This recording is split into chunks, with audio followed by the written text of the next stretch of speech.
नमस्कार दोस्तों, मैं डॉक्टर कुलदीप कुमार केकेसर आप सभी का बहुत बहुत स्वागत करता हूं एक नए बिंदु के साथ और एक नई कड़ी के साथ।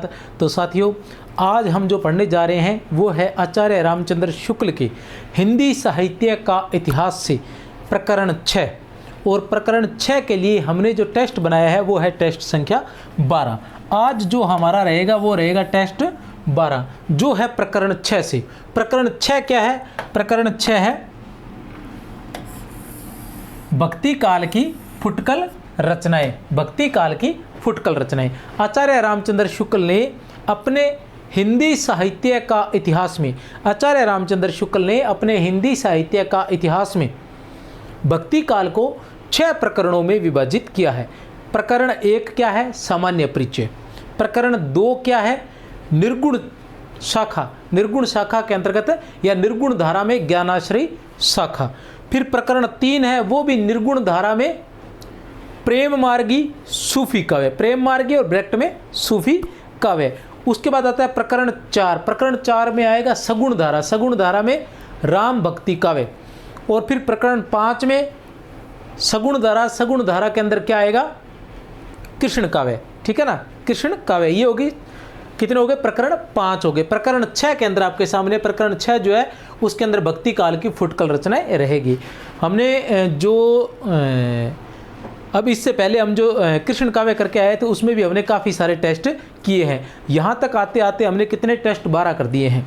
ठीक है ना। तो ये जो टेस्ट है भक्ति काल की फुटकल रचनाएं, इसमें भी 2 टेस्ट होने जा रहे हैं। एक टेस्ट 12 होगा और एक टेस्ट होगा 13। 2 टेस्ट रहेंगे। तो जिसमें जो भक्ति काल की फुटकल रचनाएं हैं उसमें जैसे हम देखते हैं कि भक्ति काल की फुटकल रचनाएं, जब भक्ति काल की फुटकल रचनाएं देखते हैं तो हम सबसे बड़ी बात है कि इसके बारे में ज़्यादातर किताबों में नहीं मिलता है। वो आचार्य रामचंद्र शुक्ल के हिंदी साहित्य के इतिहास में ही मिलता है, क्योंकि वो फुटकल रचनाएं देख के हम उनको पढ़ा नहीं पाते हैं, या जो अन्य गाइडें वगैरह बाजार में उपलब्ध रहती है उनमें उनके बारे में विवरण ज़्यादा नहीं रहता है, क्योंकि फुटकल रचनाएं। लेकिन वास्तव में ये फुटकल रचनाएं न होकर इसके अंदर कितने हैं? लगभग 21 रचनाकारों को स्थान दिए गए। कितनी? लगभग 22 रचनाकारों को इसके अंदर स्थान दिया गया है। और वैसे हम देखते हैं तो राम काव्य में भी लगभग 8 को, संत काव्य देखते हैं उसमें भी 8 को है, और जो सूफी काव्य है उसमें भी 8 को ही दे रखा है। पीछे टोटल जो निर्गुण धारा है संत काव्य में भी प्रमुख जो है वो 8 ही है। उसके बाद जो सूफी काव्य है वो भी 8 ही है। उसके बाद राम काव्य वो भी 8 ही है। और उसके अलावा जो कृष्ण काव्य है उसमें थोड़े से ज़्यादा हो जाते हैं। लेकिन फुटकल रचनाओं के अंदर 22 रचनाकार जो लगभग सभी महत्वपूर्ण रचनाकार हैं, जिनके बारे में मैं अभी आपको बता देना चाहता हूँ। इनके बारे में पहले भी 1-2 बार बता चुका हूँ, लेकिन इसी बहाने हमें क्या है ये याद हो जाते हैं। एक है प्रमुख रचनाकार छीहल, 2 नंबर पर है लालच दास, 3 नंबर पर है कृपाराम। कृपाराम 4 नंबर पर है नरहरि बंदीजन। क्या है? यहाँ कृपाराम लिखा गया है, नरहरि बंदीजन। कृपा पात्र, कृपा इनका पूरा नाम यही है, कृपा पात्र नरहरि बंदीजन। 5 नंबर पर है नरोत्तम दास, 6 नंबर पर है महाराज टोडरमल, 7 नंबर पर गंग, 8 नंबर पर आलम, 9 नंबर पर महाराज बीरबल, 10 नंबर पर मनोहर कवि, 11 नंबर पर बलभद्र मिश्र, 12 नंबर पर जमाल, 13 नंबर पर केशवदास, 14 पर होल राय, 15 पर रहीम, 16 पर कादिर, 17 पर मुबारक, 18 नंबर पर बनारसी दास, 19 पर सेनापति, 20 पर पुहाकर कवि, 21 पर सुंदर कवि और 22 पर लालचंद या लक्षोद्य। अब देखिए, अब इनमें से महत्वपूर्ण कौन से हैं? महत्वपूर्ण से तात्पर्य वैसे तो सारे महत्वपूर्ण हैं, क्योंकि आचार्य रामचंद्र शुक्ल के हिंदी साहित्य के इतिहास से कहाँ से आ जाए तो मैं तो किसी को नहीं छोड़ने वाला, मैं सभी के सभी आपको आराम से पढ़ाने वाला हूँ। तो सबसे पहले छीहल आ जाता है, इसके बारे में आता है, अक्सर किताबों में पूछा जाता है। ये छीहल लगभग आदिकाल के अंतर्गत भी इसमें क्वेश्चंस पूछे जाते हैं, वीर काव्य के अंतर्गत। उसके बाद लालचदास है, लालचदास के बारे में भी पूछा जाता है। कृपाराम की जो रीतिकाल का जिससे प्रारंभ माना जाता है, जिनकी हित तरंगिणी जो 1541 ईस्वी में प्रकाशित हुई थी, वहाँ से रीतिकाल का कालक्रम की दृष्टि से रीतिकाल के जो प्रथम कवि है वो कृपाराम माने जाते हैं। इनकी हित तरंगिणी को रीति का प्रारंभिक जो रचना है वो मानी जाती है। फिर आते हैं हमारे पास नरहरि कृपा पात्र नरहरि बंदीजन, ये भी बहुत अधिक महत्वपूर्ण है। ठीक है ना, इनके बारे में भी आगे मैं बताऊंगा। नरोत्तम दास है, जिनकी सुदामा चरित रचना थी, हम जानते हैं अच्छे से। महाराज टोडरमल के बारे में भी, ठीक है ना। गंग कवि, ठीक है ना, वो है ना भिखारीदास का दो है ना, तुलसी गंग दऊ भे सु कविन के सरदार, तो गंग कवियों के सरदार थे, तो इनके बारे में क्या कहा जाए, पढ़ना जरूरी है। आलम के माधवानल काम कंदला जरूर है, पढ़ना चाहिए। महाराज बीरबल भी बहुत उच्च कवि थे, श्रेष्ठ कवि थे उस समय के, ठीक है। मनोहर कवि ये भी ठीक। बलभद्र मिश्र जो केशवदास के बड़े भाई थे, केशवदास ने नक्श लिखी थी, इन्होंने शिख नख लिखी थी रचना। जमाल कवि है। उसके बाद केशवदास है। केशवदास का कहना ही क्या, वास्तव में बहुत से रचनाकारों ने केशवदास को रीतिकाल का प्रवर्तक माना है। यहाँ तक कि डॉक्टर नगेंद्र है वो भी केशवदास को रीतिकाल का प्रवर्तक मानते हैं। होलराय है। होलराय के बारे में बहुत प्रसिद्ध है, बार बार क्वेश्चन पूछे जाते हैं कि लोटा तुलसीदास का लाख टका को मोल। तुलसीदास जी लिखते हैं कि मोल तोल कुछ है नहीं, ठीक है ना, लेहू रहे कवि होल, कि कवि तुम इसे रख लो, मोल तोल की बात तुम मत करो। होल राय का है। रहीम अब्दुल रहीम खान खाना बहुत बड़े दानदाता थे, जिनके बारे में यह कहा जाता है कि जो इतने बड़े पद पर होते हुए ब्रज भाषा में काव्य किया करते थे। कहने से तात्पर्य इनके काल के अंदर जो रहीम का काल था उस समय किसका शासन था, अकबर का शासन था। तो उस समय कविता जो थी वो बहुत कविता को, कवि और कविता दोनों को बहुत अधिक सम्मान प्राप्त हुआ था। रहीम जो थे ये भी बहुत दानदाता थे, जो कवि होते थे उनको बहुत अधिक दान दिया करते थे। कादिर है। मुबारक है। मुबारक जिनकी अलग शतक और तिल शतक रचनाएं जो बहुत ही महत्वपूर्ण है। बनारसी दास जिनकी प्रथम आत्मकथा आद्य कथानक जो है वो भी बहुत महत्वपूर्ण है। उसके बाद सेनापति। सेनापति के बारे में कहना है क्या, रीतिकाल के एकमात्र, वैसे तो राम काव्य के अंतर्गत भी इनका वर्णन आता है, ठीक है ना, और रीतिकाल में भी आता है। उसके अलावा ये इसमें फुटकल रचनाओं में सेनापति जो है, सेनापति का क्या है, एकमात्र रीतिकालीन कवियों में प्रकृति का चित्रण की जब बात आएगी तो सेनापति की बात आएगी। इनका कवित्व रत्नाकर है, जिस पर अभी कुछ समय पहले असिस्टेंट प्रोफेसर वाली परीक्षा जो हुई थी उसके अंदर इस पर क्वेश्चंस पूछा जा चुका है। बहुत ही टफ क्वेश्चन पूछा गया था, जिसको आचार्य रामचंद्र शुक्ल का इतिहास आता है या डॉक्टर नगेंद्र का हिंदी साहित्य का इतिहास पढ़ा है वो इसको कर सकेंगे। पूहकर कवि, सुंदर कवि, ठीक है ना।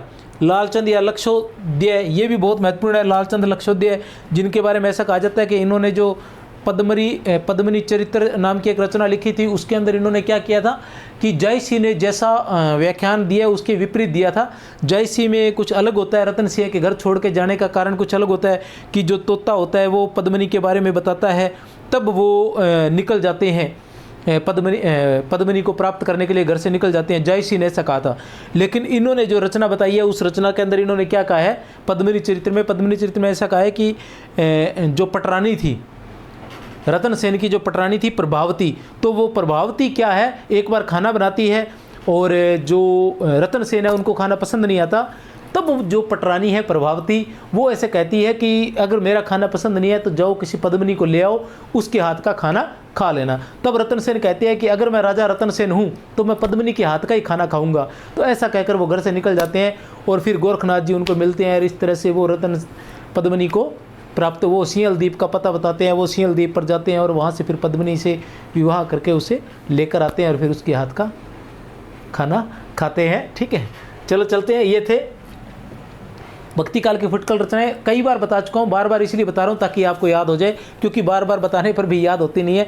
याद ना हो तो कम से कम ऐसा तो हो जाए कि जैसे ही सामने आए आपको लगे कि हाँ नहीं हमने पढ़ा हुआ है, ये भैया हमने पढ़ा हुआ है, ऐसा लगे। ठीक है ना, आपको पढ़ने की जरूरत नहीं होगी। ये टेस्ट करने के बाद, ये टेस्ट नहीं मतलब कहने से तात्पर्य आचार्य रामचंद्र शुक्ल के हिंदी साहित्य का इतिहास के जो मैं टेस्ट करवा रहा हूँ, वो टेस्ट होने के बाद टेस्ट में जो समय लग रहा है उसका कारण यही है कि मैं ऐसे नहीं करना चाहता जैसे कि नॉर्मल मैं चाहूँ कि कहने के तात्पर्य कि मैं कोई घास काटने के मूड में नहीं हूँ। अच्छे से करवाना चाहता हूँ कि टेस्ट ही इस तरह से करवा दिए जाए कि आपको आचार्य रामचंद्र शुक्ल का हिंदी साहित्य का इतिहास पढ़ने की आवश्यकता ही न पड़े, और जब भी आप पढ़ें तो आपको लगे कि ये तो सारे मुझे आते ही हैं। और बाय द वे आपको कहीं कोई ऐसा क्वेश्चन नज़र आए कि हाँ ये नहीं पढ़ा, लेकिन जब आप उसको पढ़ के और मेरा टेस्ट पढ़ने लगोगे, देखो अरे हाँ ये तो पढ़ाया है सर ने, या ये तो इस पर तो क्वेश्चन बना हुआ है। ठीक है ना, तो ऐसा कुछ भी बचने वाला नहीं है। इसी के अंदर फुटकल रचनाओं के अंतर्गत जब फुटकल रचनाएं खत्म हो जाती हैं, रचनाकार खत्म हो जाते हैं, तो अंत में इसी में जो प्रकरण 6 है उसके अंदर दिया हुआ है कि सूफी रचनाओं के अतिरिक्त भक्ति काल के अन्य आख्यान काव्य, सूफी रचनाएं जो दी थी, सूफी काल दिया था उसमें तो थे ही थे। ठीक है ना, आख्यान काव्य सूफी रचनाओं में तो आख्यान काव्य दिए ही हुए थे। ठीक है ना, लेकिन भक्ति काल में भी कुछ आख्यान काव्य थे। वो कौन कौन से हैं, तो वो 3 प्रकार के आख्यान काव्य थे। कौन कौन से थे, ऐतिहासिक और पौराणिक। एक तो था ऐतिहासिक और पौराणिक, और एक थे कल्पित, ठीक है ना, एक है कल्पित और एक है आत्मकथात्मक, 3 प्रकार के आख्यान थे, ठीक है ना, ऐतिहासिक, पौराणिक, कल्पित और आत्मकथात्मक। जो ऐतिहासिक पौराणिक है वो आपके सामने है, रामचरितमानस तुलसीदास, हरिचरित लालचदास। हरिचरित जो आख्यान काव्य वो किसका था? लालच दास का। रुक्मिणी मंगल नंददास का। रुक्मिणी मंगल नरहरि का। रुक्मिणी मंगल नाम से 2 लोगों के थे, नंददास और नरहरि का। ये आख्यान काव्य है कौन से? ऐतिहासिक और पौराणिक, ध्यान लगा लेना। सुदामा चरित्र जानते हैं, नरोत्तम दास का है। रामचंद्रिका केशवदास की। वीर सिंह देवचरित, वीर सिंह देवचरित ये भी किसकी है? केशवदास की। क्या है ये? आख्यान काव्य। किस प्रकार का? ऐतिहासिक और पौराणिक आख्यान काव्य, ये ध्यान रखना है। बेली कृष्ण रुक्मिणी री पृथ्वीराज, ठीक है ना, ये क्या है? ये भी आख्यान काव्य है। उसके बाद ऐतिहासिक पौराणिक आख्यान काव्य, ये है कल्पित आख्यान काव्य। ढोला मारूरा दूहा, लक्ष्मण सेन पद्मावती कथा। पद्मावली नहीं है, पद्मावती है, ये ध्यान लगा लेना।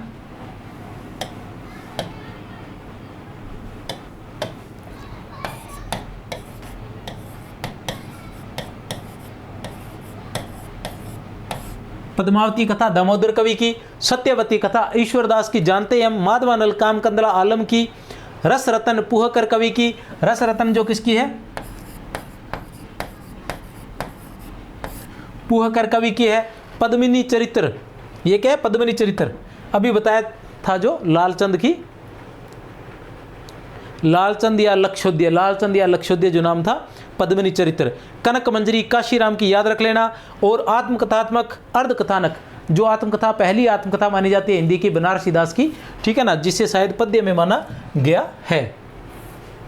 अब आता है प्रश्न संख्या 1, तो तैयार हो जाइए। बहुत अच्छे अच्छे प्रश्न तैयार किए गए हैं, ज़्यादा टफ तो नहीं है, आसान ही है, ठीक है ना। आसान इसलिए हो जाते हैं क्योंकि प्रत्येक पंक्ति पर क्वेश्चन आंसर बनाने के लिए कुछ छूट ना जाए, इसलिए इजी तरीके से तैयार करवाया गया है, ठीक है ना। आचार्य रामचंद्र शुक्ल ने भक्ति काल को कितने प्रकरणों में बांटा है? कितने प्रकरणों में बांटा है प्यारे बच्चों? तो मैं अभी अभी बता कर गया हूं कि कितने प्रकरणों में? 6 प्रकरणों में बांटा है। आचार्य रामचंद्र शुक्ल ने भक्ति काल को कितने प्रकरणों में बांटा है? 6 प्रकरणों में बांटा है। अगर चाहें तो मैं एक बार थोड़ा सा आपको याद करवा देना चाहता हूं। प्रकरण 1, प्रकरण 2, प्रकरण 3, प्रकरण 4, प्रकरण 5, प्रकरण 6। प्रकरण 1 क्या है? भक्ति काल सामान्य परिचय। भक्ति काल का इसमें क्या है?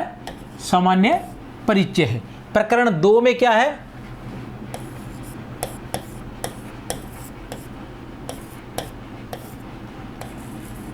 निर्गुण धारा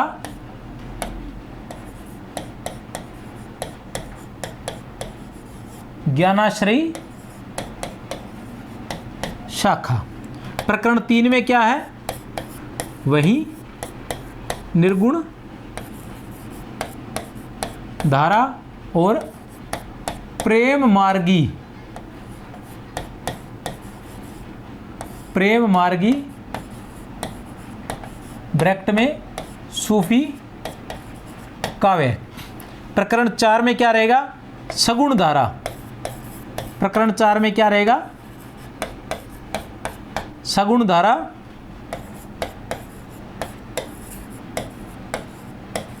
राम भक्ति शाखा। और प्रकरण 5 में सगुण धारा कृष्ण काव्य। प्रकरण 6 में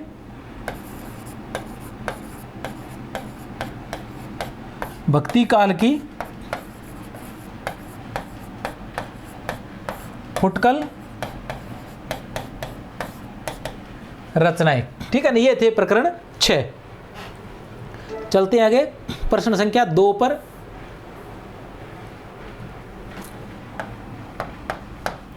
जिन राजनीतिक और सामाजिक परिस्थितियों के बीच भक्ति का काव्य प्रवाह उमड़ा, जिन राजनीतिक समझ गए ना। जिन राजनीतिक और सामाजिक परिस्थितियों के बीच, जिन राजनीतिक और सामाजिक परिस्थितियों के बीच भक्ति काव्य उमड़ा, काव्य प्रवाह उमड़ा, उनका संक्षिप्त उल्लेख आरंभ में हो चुका है। ठीक है ना, क्योंकि परिस्थितियों वगैरह के बारे में तो जब भक्ति काल प्रारंभ हुआ था तभी उसका कर दिया गया था। तो ये प्रकरण 6 में बता रहे हैं, तो वो तो शुरू में कर दिया था। वह प्रवाह राजाओं या शासकों के प्रोत्साहन आदि पर अवलंबित न था। वो सिर्फ यहाँ ये बता रहे हैं कि जो प्रोत्साहन हुए थे, जो प्रवाह था, भक्ति का जो प्रवाह उमड़ा था, वो किसी पर अवलंबित न था। न तो वो राजाओं पर था और न वहाँ के शासकों के प्रोत्साहन आदि पर था। वो क्या था? वह जनता की प्रवृत्ति का प्रवाह था। जनता की प्रवृत्ति ही ऐसी थी, उसी का प्रवाह था, जिसका प्रवर्तक जो था काल था। उसका प्रवर्तक केवल समय था और कोई नहीं था। यहाँ ये बातें इसलिए कही गई है। उपयुक्त कथन किसका है? तो पहले उत्तर बता देना चाहता हूँ। कथन है ए बै से या द, तो किसका कथन है? ये आचार्य रामचंद्र शुक्ल का कथन है। यहाँ आचार्य रामचंद्र शुक्ल ये बातें क्यों कहना चाह रहे हैं?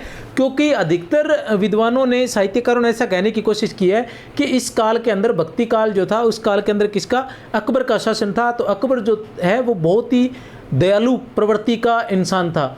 तो उसी वजह से ऐसा कहा जाता है कि उसी के कारण ये सब जो है भक्ति काल हुआ था, क्योंकि उसने अपने दरबार के अंदर, क्योंकि कहते हैं उसके दरबार के अंदर नवरत्न थे, और तानसेन हुआ, बिरबल हुआ, टोडरमल हुआ, अब्दुल रहीम खान खाना हुआ, ऐसे व्यक्तियों को स्थान दे रखा था जो कि कविता की और कवियों की दोनों का बहुत अधिक सम्मान करते थे। अकबर के शासन में भी बहुत अधिक सम्मान होता था कविता का और कवि का, इसलिए उनकी वजह से ये जो भक्ति काल को प्रोत्साहन मिला, तो ऐसा नहीं था। ठीक है ना, ये आचार्य रामचंद्र शुक्ल कहना चाह रहे हैं। ये एक प्रवृत्ति थी, जनता की प्रवृत्ति थी, और जिसका प्रवर्तक क्या था? काल ही था। यहाँ वो ये बात कहना चाहते हैं।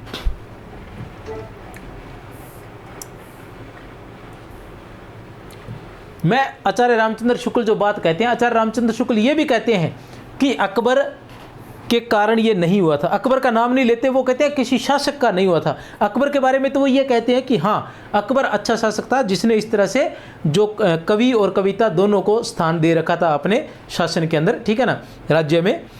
साथ में वो ये भी लिखते हैं कि उस समय कवि और कविता का इतना सम्मान था कि अब्दुल रहीम खान खाना जैसे, कवि और कविता का इतना सम्मान था कि अब्दुल रहीम खान खाना जैसे उच्च पदस्थ व्यक्ति भी ब्रजभाषा में काव्य रचना कर रहे थे, और काव्य रचना करने वाले कवियों को, रचनाकारों को प्रोत्साहन दे रहे थे। ऐसा भी कहा जाता है कि उन्होंने एक बार एक छप्पे पर एक कवि को 36 लाख रुपए दान में दिए थे। तो ऐसा, इसी तरह उनके जो अकबर था, उनके काल के अंदर जैसे टोडरमल है, बिरबल है, ऐसा कहा जाता है कि बिरबल ने भी एक बार केशवदास के कहने पर ओरछा नरेश के 1 करोड़ रुपया शायद मुआवजा जो है माफ़ करवाया था। इस तरह से तो ये सारी बातें कौन कहते हैं? आचार्य रामचंद्र शुक्ल फुटकल रचनाएं के जो प्रारंभ होता है उसके अंदर, भूमिका के अंदर ये सारी बातें कहते हैं। अब देखते हैं। जाको जस है जगत में, जगत सराहे जाही, ताको जीवन सफल है, कहत अकबर शाही। ए बैस है या फिर दे, तो कौन है उत्तर इसका? इस पद के रचनाकार कौन है? जाको जस है जगत में, जगत सराहे जाही, ताको जीवन सफल है, कहत अकबर शाही।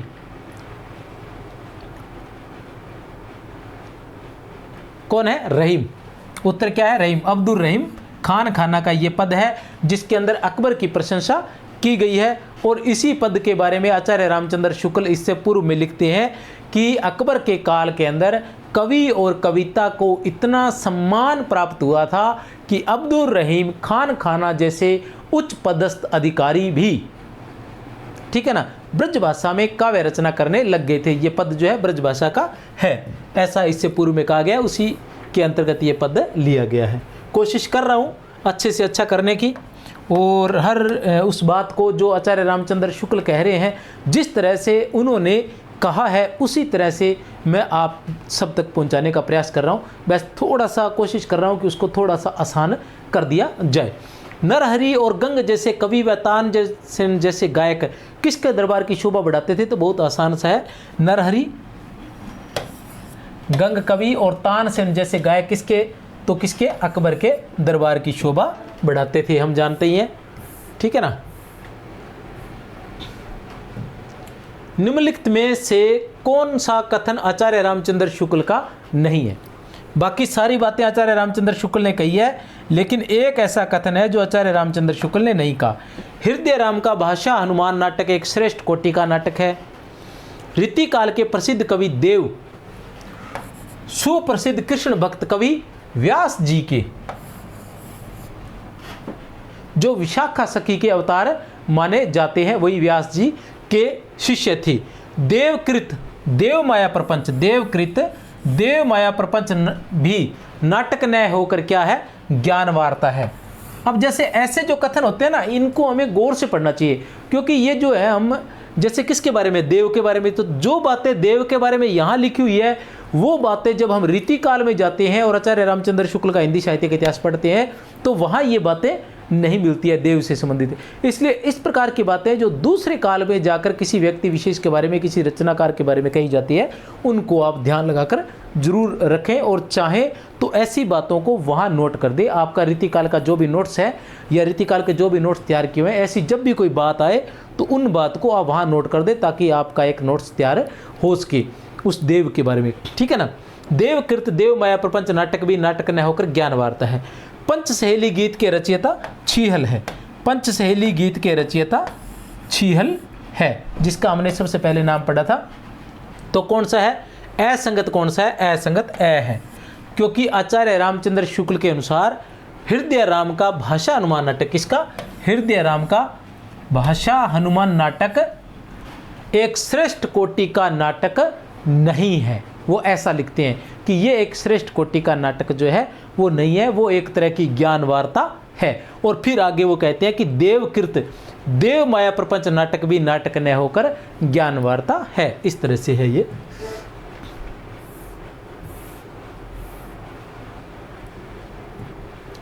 छीहल से संबंधित असंगत कथन है।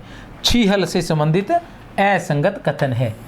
सबसे पहले हमारे पास छीहल आए हैं और छीहल के बारे में ही हम पढ़ेंगे, नंबर वाइज सबको पढ़ेंगे, बड़े ही प्यार से पढ़ेंगे। पंचसहेली गीत की रचना 1518 ईस्वी में थी। किसकी है पंचसहेली गीत? ये पंचसहेली गीत जो है किसकी रचना है? छीहल की रचना है, जिसकी रचना कब हुई थी? 1518 ईस्वी में। इनकी रचना 52 भी है, जिसमें 52 दोहे हैं। पंचसहेली गीत की भाषा ब्रज है। कौन सी भाषा है? ब्रज।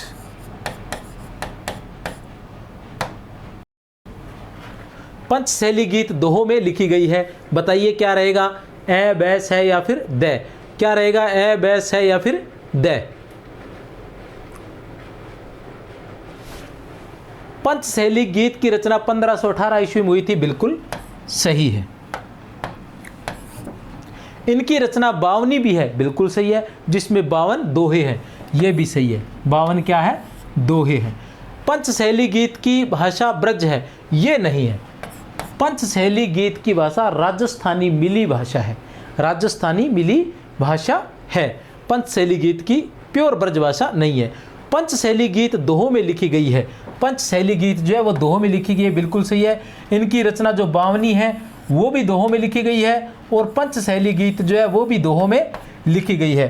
पंचशैली में क्या है? पंचशैली में 5 शैलियों की वीर वेदना का चित्रण किसमें? ब्रज भाषा में, राजस्थानी मिली भाषा में किया गया है, ठीक है ना। राजस्थानी मिली भाषा में किया गया है।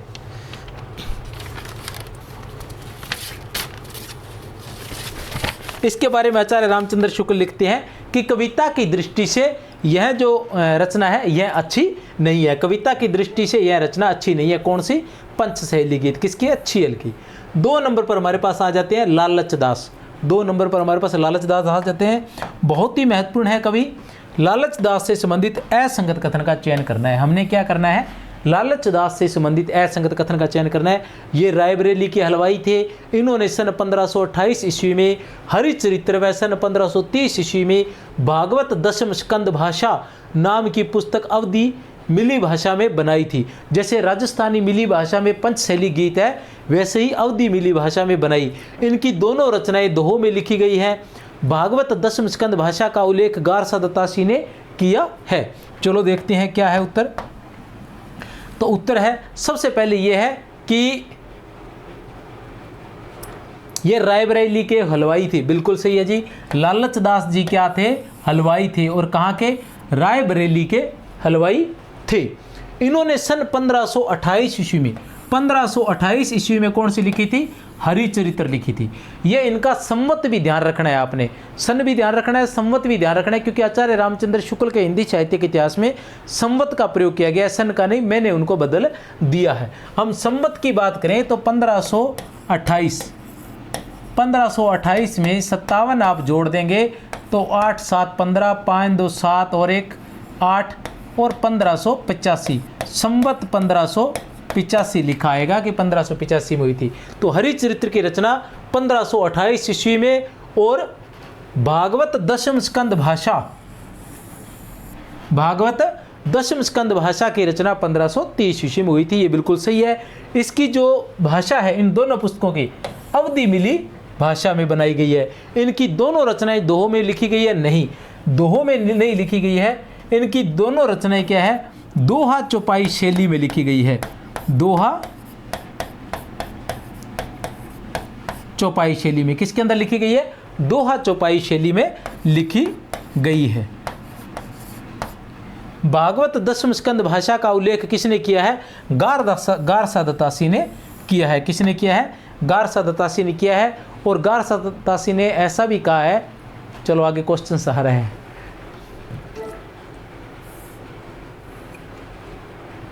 चलो बोल देते हैं, कोई बात नहीं, अपने को यहाँ पढ़ाने से मतलब है, नंबरिंग से थोड़ी।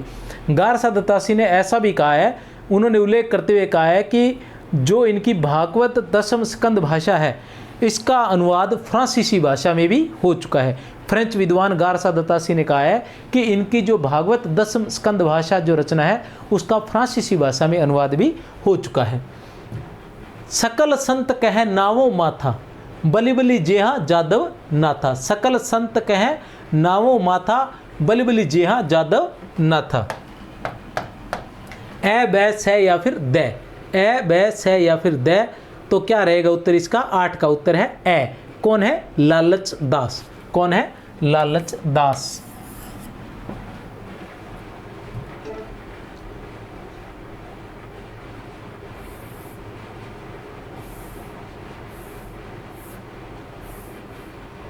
ये लालच दास जो पीछे पढ़ के गए वही लालच दास है। ये देख लो, याद रख लेना, लालच दास, जिनकी रचना कौन सी है? हरिचरित्र है और भागवत दशम स्कंद भाषा भी है। और एक रचना कवित संग्रह नाम की भी बताई गई है। किस नाम की? कवित संग्रह नाम की भी एक रचना बताई गई है। इनकी रचना कौन कौन सी है? हरिचरित्र है और भागवत दशम स्कंद भाषा भी है लालच दास की। इन्हीं लालच दास का एक पद है, सकल सत्य कह नामो माथा, बलि बलि जेहा जादव नाथा। असंगत कथन का चयन कीजिए। असंगत कथन का चयन कीजिए। बहुत ही आसान से क्वेश्चन है, क्योंकि थोड़ा थोड़ा दिया गया इन सभी कवियों के बारे में। हित तरंगणी के कई दोहे बिहारी के दोहों से मिलते जुलते हैं। महापात्र नरहरि बंदीजन ने छप्पे और कवित कहे हैं। महाराज टोडरमल ने शाही दफ्तरों में फारसी के स्थान पर हिंदी का प्रचार किया। महाराजा बिरबल ब्रजभाषा के अच्छे कवि थे। आज तो देखते हैं असंगत कौन सा है। हित तरंगणी के कई दोहे बिहारी के दोहों से मिलते हैं। हित तरंगणी के कई दोहे किसके? बिहारी के दोहों से मिलते हैं। हित तरंगणी कौन सी है? कृपाराम की हित तरंगणी है। किसकी तरंगणी है? कृपाराम की हित तरंगणी, जिसकी रचना 1541 ईस्वी में हुई थी। आचार्य रामचंद्र शुक्ल मिलते हैं, कहते हैं कि हित तरंगणी के दोहे जो है वो बिहारी से मिलते हैं, लेकिन इसका मतलब ये नहीं है कि हित तरंगणी की रचना बिहारी के बाद में हुई थी, बिहारी सतसई के ये पहले ही हुई थी। ये ऐसे ही हो सकता है किसी कारणवश, लेकिन ये ऐसा नहीं कह सकते कि ये पहले नहीं हुई थी। हित तरंगणी की रचना बिहारी सतसई से पहले ही हुई थी। महापात्र नरहरि बंदीजन ने छप्पे और कवित कहे, बिल्कुल सही है। छप्पे और कवित कहे हैं किसने? महापात्र नरहरि बंदीजन ने। इसके बारे में फिर पढ़ेंगे आगे। महापात्र नरहरि बंदीजन ने बहुत ही महत्वपूर्ण कवि थे, ठीक है ना। छियल के बाद 2 नंबर पर इनका चित्रण किया है किसने? आचार्य रामचंद्र शुक्ल ने। महाराजा टोडरमल ने शाही दफ्तरों में फारसी के स्थान पर हिंदी का प्रचार किया, ये असंगत है। महाराजा टोडरमल ने क्या किया था? शाही दफ्तरों में हिंदी के स्थान पर फारसी का प्रचार किया था। हिंदी के स्थान पर फारसी का प्रचार किया था, बहुत ही महत्वपूर्ण है, ध्यान लगा लेना। महाराज बीरबल ब्रज भाषा के अच्छे कवि थे। महाराज बीरबल जो थे वो ब्रज भाषा के बहुत ही अच्छे कवि थे।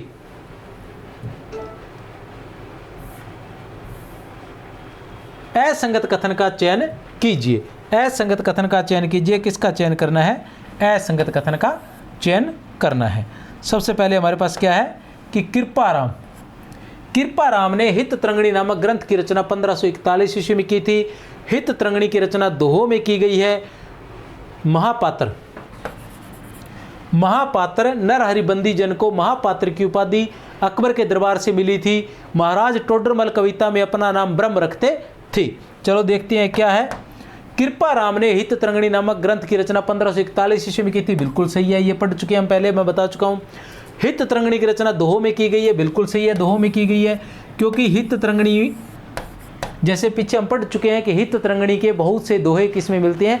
बिहारी सतसई में मिलते हैं। तो किस में रचना की गई है? दोहों में की गई है। आप ध्यान लगा लेना, किस में की गई है? दोहों में की गई है। महापात्र नरहरि बंदीजन को महापात्र की उपाधि अकबर के दरबार से मिली थी। ये भी बिल्कुल सही है। महाराज टोडरमल कविता में अपना नाम ब्रह्म रखते हैं। बिल्कुल गलत है। महाराज टोडरमल नहीं, कविता में अपना नाम ब्रह्म कौन रखते हैं? कविता में अपना नाम ब्रह्म बीरबल रखते हैं। कौन रखते हैं? बीरबल। बीरबल जो है वो कविता में अपना नाम क्या रखते हैं? ब्रह्म रखते हैं। बीरबल जो थे ब्रजभाषा के अच्छे कवि थे।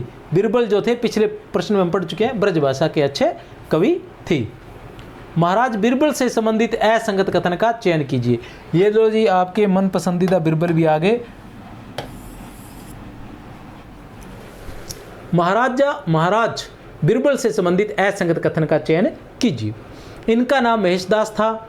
ये तिकवामपुर के रहने वाले थे। केशवदास की पैरवी पर उन्होंने ओरछा नरेश का 1 करोड़ का जुर्माना मुआफ कर दिया था। इनकी एक कविता रत्नाकर नाम की रचना मिलती है। तो मैं पहले ही बता चुका हूँ बहुत सी बातें। इनका नाम महेशदास था। बिल्कुल सही है। ये तिकवामपुर के रहने वाले थे। बिल्कुल सही है।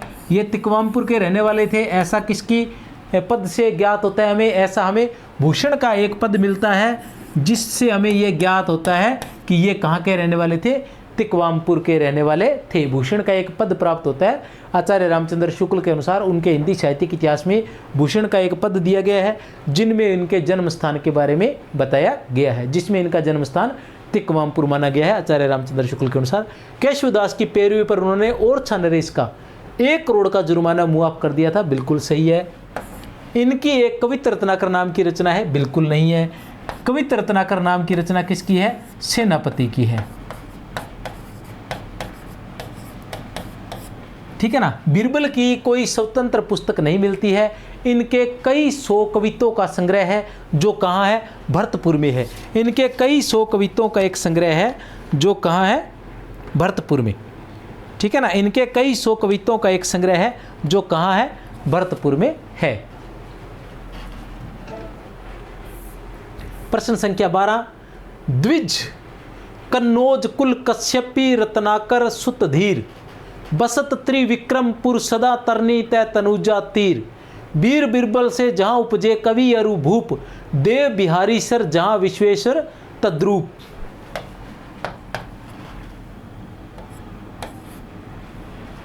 उपयुक्त पद के रचयिता है।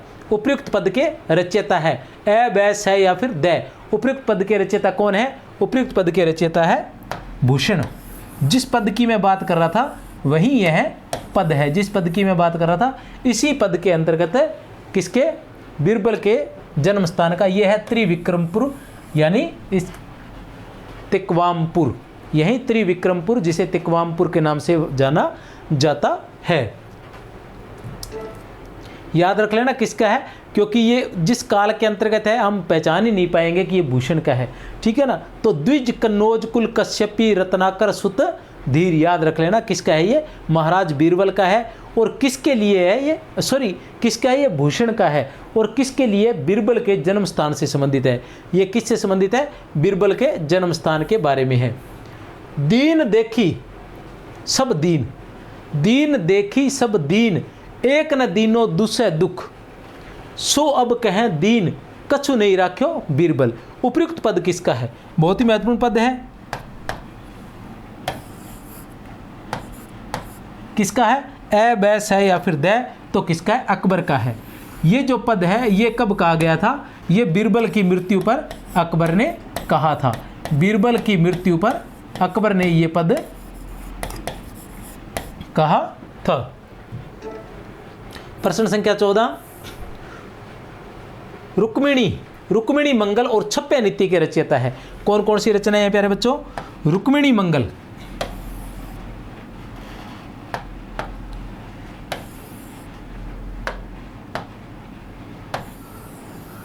मंगल, और छप्पे नीति के रचयिता कौन है? महापात्र नरहरि बंदीजन, महाराज बीरबल, महाराज टोडरमल और नरोत्तम दास। रुक्मिणी मंगल और छप्पे नीति, रुक्मिणी मंगल और छप्पे नीति कौन है? महापात्र नरहरि बंदीजन। महापात्र नरहरि बंदीजन ये है रुक्मिणी मंगल और नरहरि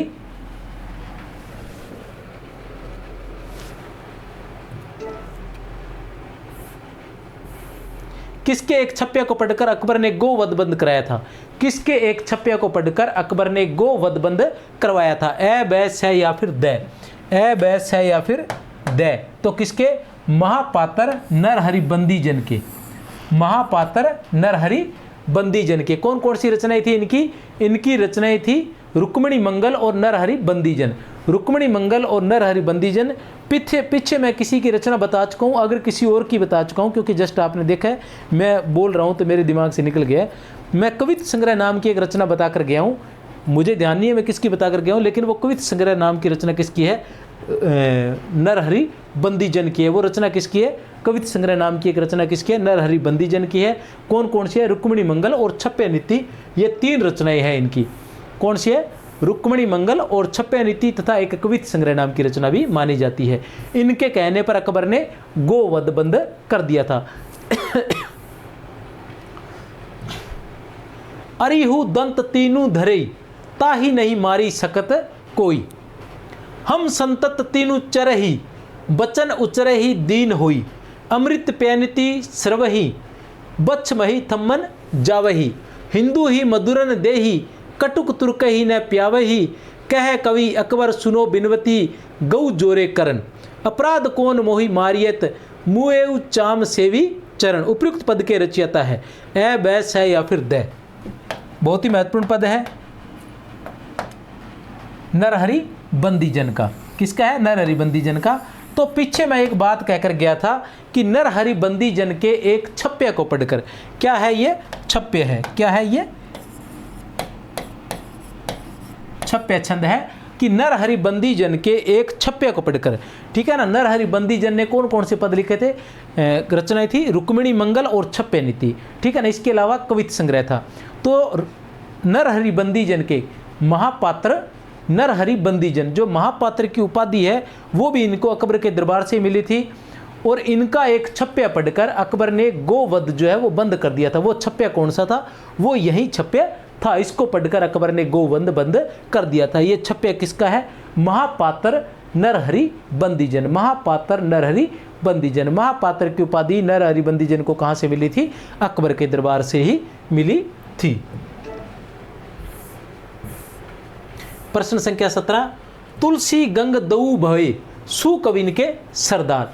तुलसी गंग दऊ भये सुकविन के सरदार।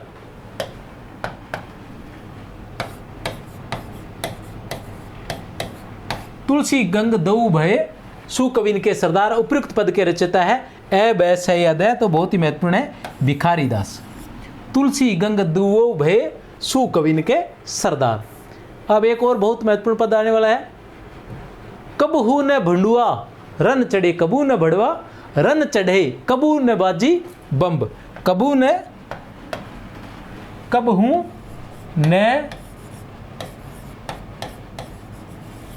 बाजी बम्ब, ठीक है ना। ए बैस है द, उपयुक्त पंक्तियों के रचयिता है ए बैस है या फिर द? तो किसकी है? गंग कवि की। उपयुक्त पंक्तियां किसकी है? गंग कवि की पंक्तियां हैं। ऐसा कहा जाता है कि गंग कवि को किसी बात पर किसी राजा ने, किसी बात को लेकर एक राजा ने उन्हें हाथी से चिरवा दिया था। तो जब वो मतलब मर रहे थे तब उन्होंने ऐसा लिखा था कि कबू न बंडुआ रन चढ़े कबू न बाजी बम्ब। मतलब जो कायर होता है वो कभी भी युद्ध क्षेत्र में नहीं जाता, जो कायर होते हैं वो कभी युद्ध में नहीं जाते और उन्हें कभी भी बम्ब, मतलब जो युद्धाभ्यास, युद्ध से पहले, युद्ध आरंभ से पहले जो ध्वनि निकाली जाती है, जो नगाड़ा बजाया जाता है, जिसे नकारा, बम्ब को नकारा भी कहते हैं, जो नकारा बजाया जाता है, नगाड़ा बजाया जाता है, तो वो जो है, ठीक है ना, वो उसे कभी भी नहीं बजाया जाता उसके लिए, ठीक है ना। तो ये सारी चीज़ें किसने कही थी? गंग कवि का उपयुक्त पद है। उसके बारे में उत्तम पद कवि गंग के, उत्तम पद कवि गंग के, इनके बारे में लिखा गया है कि उत्तम पद कवि गंग के कविता को बलवीर, उत्तम पद कवि गंग के कविता को बलवीर, केशव अर्थ गंभीर, केशव अर्थ गंभीर को, केशव अर्थ गंभीर को सूर तीन गुण धीर, केशव अर्थ गंभीर को सूर तीन गुण धीर। ये आपको उसमें मिल जाएगा पीडीएफ में, ठीक है ना। फिर आता है प्रश्न संख्या 19। क्या है प्रश्न संख्या 19?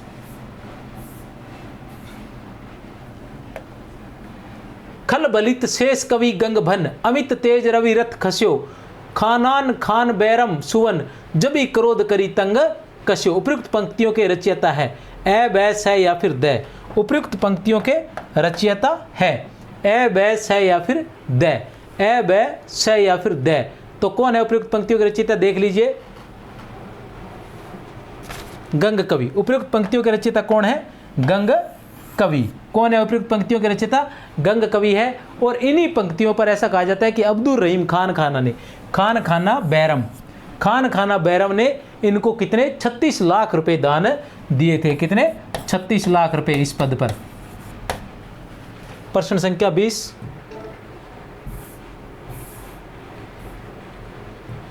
बैठी थी सखिन संग पिए को गवन सुन्यो, बैठी थी सखिन संग पिए को गवन सुन्यो, सुख के सुओं में वियोग आगी भरकी। ये पहले भी आ चुका है शायद भक्ति काल के अंतर्गत, ठीक है ना। तो उपयुक्त पंक्तियों के रचयिता कौन है? ए बैस है या द, तो कौन है? बै गंग कवि। अब कुछ महत्वपूर्ण बातें हैं जो मैं तुम्हें बता देना, आप सभी को बता देना चाहता हूँ, सॉरी, ठीक है ना। कुछ विशेष बातें कि नरहरि बंदी जन के एक छप्पे पर अकबर ने गोवध बंद करा दिया था।